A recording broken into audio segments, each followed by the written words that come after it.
त्यो आमा भने खोज्न आउँदैन, छोरी जस्तो भयो मेरो आमा कहाँ होला भनेर रुन्दै कल्बन्दै आउँछ। छोरा जाठ त नआउँदो रहेछ। एउटा छोरा जन्मेर त्यसको बाउ मर्यो, एउटा छोरा जन्मेर बाउ मर्यो, बसेको त्यो छोरो रुँगेर बस्दा बन्दा कुम्लोमा बोकेर हुर्कायो। उसमा घाँस बारी बोक्यो, नानी यहाँ तेर्सेर बोक्यो, त्यसो गरेर हुर्कायो। अहिले त्यसले आमा भने खोज्न आउँदैन। हेलो दर्शकविद, नमस्ते। म हो यतिखेर फेरि रविकरण लिम्बू यही घरमा आइपुगेको छु। उहाँको भिडियो चाहिँ धेरैभन्दा धेरै भाइरल भएको छ। लगभग 4 दिनमा 5 लाख क्रसले हेरिदिनु भएको छ त्यो भिडियो। 5-6 दिन भयो। अथाक प्रयासपछि उहाँको छोरा सम्पर्कमा आउनु भएको छ र उहाँको नाति पनि सम्पर्कमा आउनु भएको छ। ल हिँड्नु त, घर चाहिँ हेर्नु त के गर्दै हुन्छ। अहिले नै नबोलाउँ है, अहिले नै हेर्नु त बोजूले बिस्तारै के गर्दै हुन्छ भन्नु। निनीको चाहिँ अलिकति सुरुवाल चाहिँ निनीको लुङ्गी चाहिँ अलिक बिग्रेछ क्या र निनीको।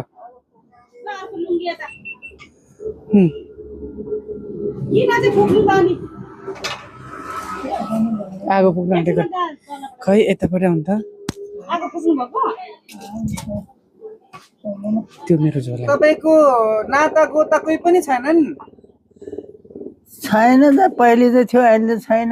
तपाईको तुम्बा, तपाईको काका, तपाईको दाजु अंशियारी हुन्छ नि, उहाँहरूको नाम थाहा छ? के भन्ने तपाईको तुम्बा?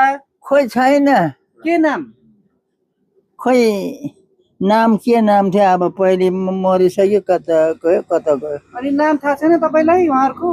थाहा छैन। अनि एउटा दाजु लामाको मात्रै चतुरी लामा अनि खाइबा लामा थियो, खाइबा मरिहाल्यो। चतुरीको छोरा खाइबा मरिहाल्यो, चतुरी दाजु पनि मरिहाल्यो।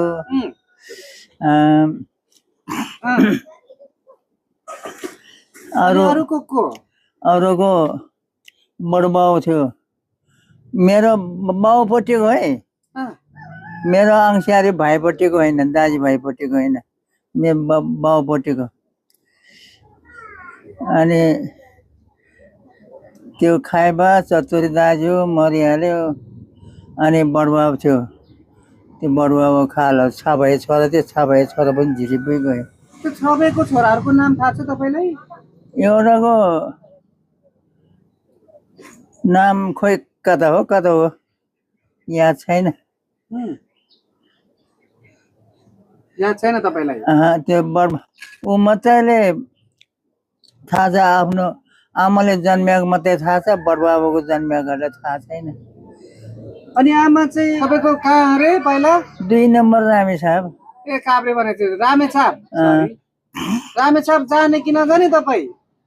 जान्दै किन त के खोज्नु जानु खै, अब शाखा सन्तान कोही छैन, के खोज्नु जानु। अनि तपाईँको छोरा हुनुहुन्छ नि?